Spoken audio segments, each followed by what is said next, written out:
so this is activity, or this video is for those of you that struggled with the compare and contrast, okay?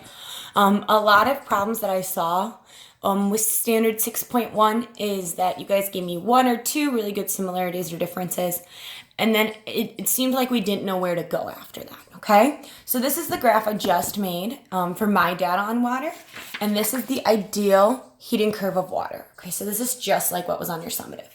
So we're gonna look at these two, and I'm gonna write down some similarities and some differences, okay, with my pencil. I'm just gonna do it right on the graph. You guys could have done this too, but make sure that you put it in the box, okay? So the first thing that I notice when looking at my graph and the ideal heating curve graph, okay, I'm gonna label my ideal heating curve because it lets me know more about it, okay? So I know that this is when it was a solid because I have that increasing line, okay?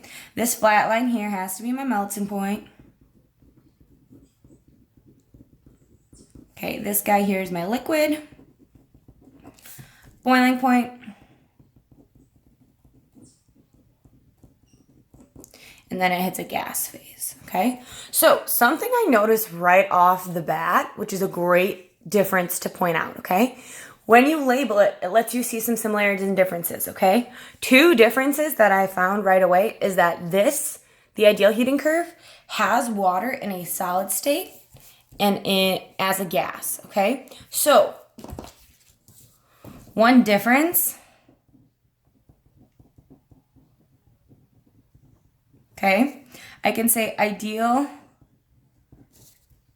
curve shows water in the solid and gas state.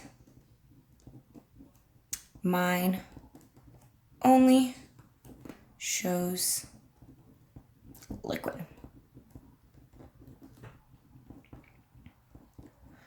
Boom, okay? First off, I tell you what's different about the graphs, gas and solid, okay? I tell you what their graph shows me, and then I tell you what my graph shows me, okay? So let's do a second difference, all right? So we're looking at my graph here, okay? Let's look at the times that we see for the melting point, okay? My melting point is at 2 degrees Celsius. My boiling point is at 97, okay? Remember, when in doubt, look at your data, okay? The ideal heating curve of water has a melting point right at 0 and a boiling point right at 100, okay?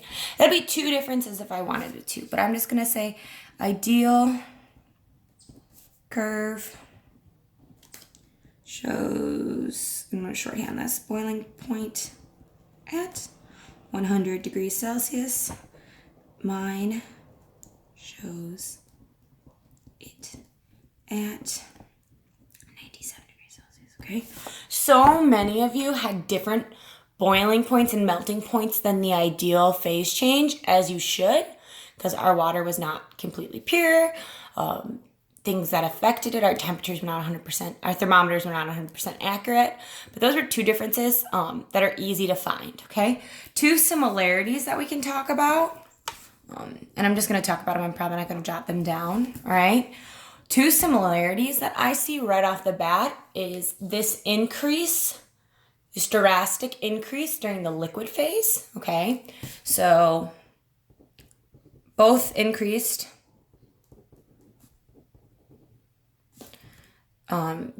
during liquid phase, okay?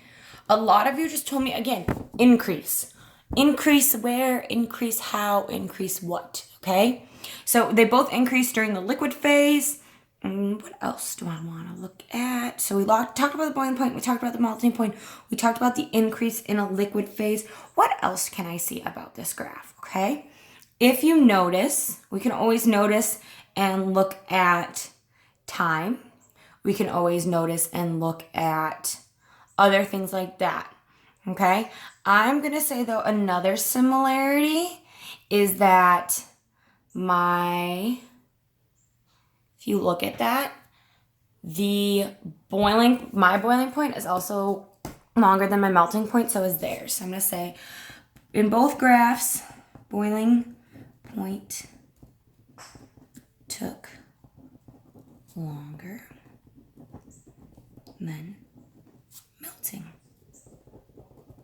point.